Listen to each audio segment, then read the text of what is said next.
Selamat pagi, selamat siang anak-anak. Kita ketemu lagi dengan materi sifat-sifat persamaan garis lurus.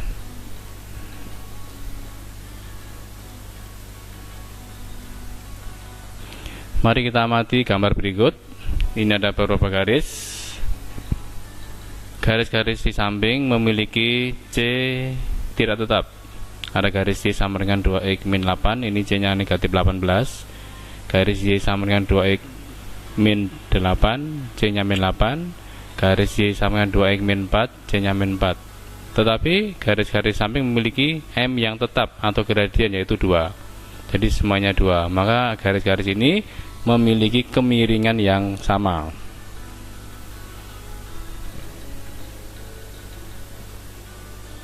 Yang berikutnya ada beberapa garis yang kalau kita lihat di sini kemiringannya berbeda. Ada yang 1/4, ada yang setengah, ada 2/3, dan C nya negatif 4 ya. Yang ketiga, ini ada beberapa garis. Ada 3 garis yang memiliki gradien sama, Y 3X plus 9, Y sama 3X, Y sama 3X min 6.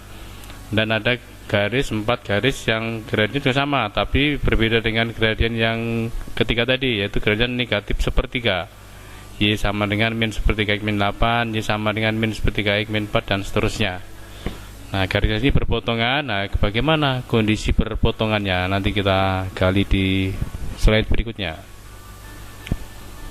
Sehingga dari pengamatan itu, bagaimana gradien persamaan garis tersebut dan kedudukannya dari 2 garis atau beberapa garis. Mari kita gali satu persatu. Kita akan menggali 2 garis sejajar. Nah, ini ada 2 garis yang kita lihat sejajar. Ada garis HP dan PQ. Bagaimana dengan gradiennya? Garis AB, kalau kita cari gradiennya, ke atas itu 6, ke kanan itu 4, maka gradiennya adalah 6/3. Oh, ini 3 ya, bukan 4, sama dengan 2. Kemudian garis PQ, gradiennya ke atas 4, ke kanan 2, maka gradiennya 4/2, yaitu 2. Jadi sama. Maka dikatakan gradien garis AB sama dengan gradien garis PQ. Sehingga dari situ kita dapat menyimpulkan jika 2 garis memiliki gradien yang sama, M1 sama M2, maka kedua garis tersebut adalah sejajar. Atau kalau dibalik, jika 2 garis sejajar, maka memiliki gradien yang sama, yaitu M1 sama dengan M2. Ya. Kita lanjutkan. Nah, contoh. Diketahui persamaan garis K 2X plus 3Y min 4 sampai 0 dan garis L 4X plus 6Y plus 9 sampai 0. Bagaimana kedudukan 2 garis tersebut? Nah, kita cari gradiennya. Garis K kalau dicari, rumusnya di sini nih, A-nya 2, B-nya 3, C-nya min 4, M-nya sama dengan min A per B, yaitu negatif 2/3. Garis L 4X plus 6Y plus 9, M-nya yaitu 4/6, negatif, itu negatif 2/3. Ternyata MK sama dengan ML, yaitu negatif 2/3. Karena sama, maka disimpulkan garis K sejajar dengan garis L.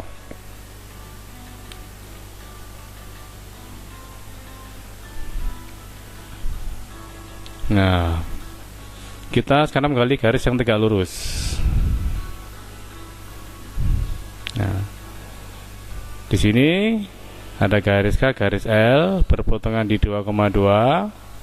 Nah, bagaimana gradien garis K dan L? Garis K, kalau dicari gradiennya, ke atas 4, ke kiri min 8, min setengah. Kemudian garis yang kedua, yang PB, yang L, ke atas 4, ke kanan 2, 4/2, yaitu 2. Ternyata tidak sama. Kalau tidak sama, berarti pasti kemiringannya berbeda atau tidak sejajar. Tetapi kalau dikalikan, MK kali ML min setengah kali 2 min 1. Dan posisinya di sini adalah berpotongan di sini siku-siku tegak lurus. Maka dapat kita simpulkan, jika dua garis tegak lurus, maka hasil kali gradiennya M1 kali M2 sama dengan negatif 1. Kalau dibalik seperti yang tadi, jika gradiennya itu M1 kali M2 itu dikali min 1, maka kedua garis itu adalah tegak lurus. Contoh, tentukan hubungan garis 4Y plus 6X min 4 dan garis 2X plus 3Y sama dengan 6. Garis 1, garis kedua, garis G1 itu 4Y plus 6X min 4, Y sama dengan 6X min 4 bagi 4 dibagi 2 semua, berarti 3/2X min 1. Jadi gradiennya berapa? Yaitu 3/2. Garis yang kedua, 2X plus 3Y sama dengan 6, 3Y min 2 sama dengan 6, kemudian dibagi semua 2, dibagi 3, Y sama dengan min 2X plus 6/3, maka diperoleh gradiennya negatif 2/3. Gradiennya berbeda. Kalau kita coba di sini, pasti itu tidak sejajar. Bagaimana kalau kita kalikan? Kalau kita kalikan, maka didapat min 1. Karena sama dengan min 1, maka dapat disimpulkan kedua garis itu berpotongan tegak lurus.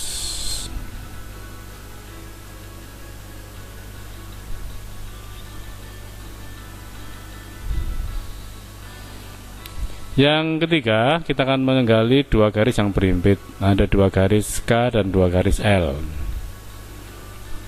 Misalnya dalam bentuk MKX plus C1 dan Y MLX plus C2.